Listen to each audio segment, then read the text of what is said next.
Your character on Glee is also hilarious and brilliant. Thank you. You thought a show about a high school glee club would turn out to be critically acclaimed and become the #1 and most popular show. How did you and Glee defy the odds, Kristin? Ryan Murphy, the creator of Glee, came to me. I was doing the last season of Pushing Daisies, and thank you. I love that show. And he told me what it was about, and I thought, oh, that's either going to be gigantic or a big old stinker. And then I read the show that the 4th episode he'd written, April Rhodes, and it says April Rhodes, dropout drunk has been. And I thought, why is he contacting me for this part? But turns out she's a hot mess that you kind of love, and train wreck. You can't keep your eyes off of her and her addiction, and she's just fun. Again, not at all like the deputy press secretary, Wes Wang, but it's a gift for any actor to get to go outside of completely who they are, because I do not drink wine from a box. I try very hard not to, anyway. But that was just a 1 episode, and then it turned into 2, and then 3, and then 4. So people are asking me all day, will you be back? Will you be back? If I was the boss, of course April would be back. I have no idea if I will be back. But if I never get to play April Rhodes again, what a treat she is. Okay? And I had no money, but I'd go to Wendy's and get a Frosty. Do something that makes you feel good, cry in your soup, and get over it. And move on. Because next, to quote Scarlett O'Hara, tomorrow is another day. Good luck.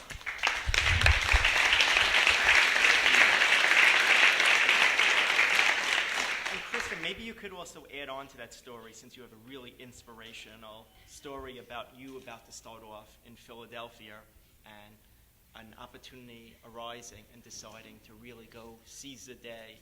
And what actually happened, just briefly. Well, I had gone to Oklahoma City University and got my master's in opera and was going to go do that. And yet there was this tug, because I'd had acting too and dance. And there was this tug in my heart, Broadway. I always wanted to do Broadway. Since I was a little kid, I talked about it. Yet, because I kept succeeding, as far as you could in Oklahoma, in the competitions, statewide and nationally too, I thought that's what I should do. And my teacher said, you have to go. They take 5 people a year.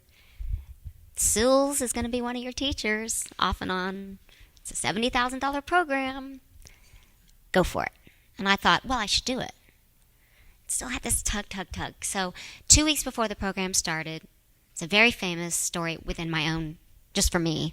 My friend Denny moved to New York. He was wanting to do musical theater. I came with him for fun before the conservatory started.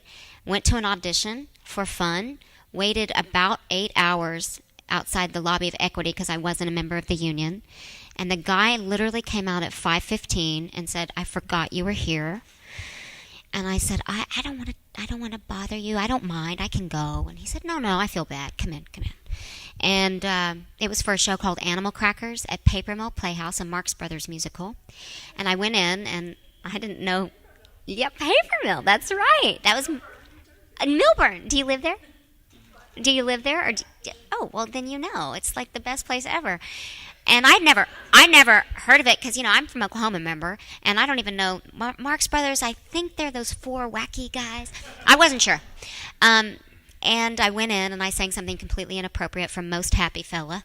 Wanting to be wanted, needing to be needed. That's what is it? Somebody's up. Thank you, Anne. And I sang that, and it was very operatic and big. And the director goes, "Who are you?"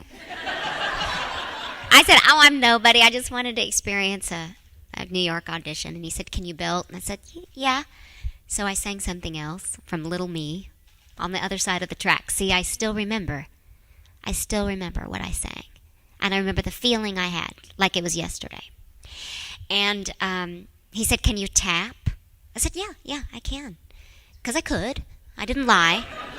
And at that time, I can't anymore. And I learned a routine, and then he said, will you read this side? And at the end of the day, he said, who's your agent? And I said, well, my dad, I guess. I mean, you call him. And I gave him my home phone number. Not kidding. And I was offered this part, and I had a decision to make. So with like a lot of big decisions in my life, I pray about it, and then I live with myself for a day or two and see how I feel. And I really heard and felt, do this show at Paper Mill Playhouse, turn down the Academy of Vocal Arts, $70,000 Beverly Hills. You're crazy, right? And that's what I did, because I listened to myself. And it didn't matter what anyone else wanted me to do. I did what I wanted to do. And that has been the guiding force for my whole career. So that's how I came to New York. Of course, Denny didn't get a job that day, but he got many after that, and we lived in New York together. And that's how I started, and that's how I got my agent, and that's how it all began.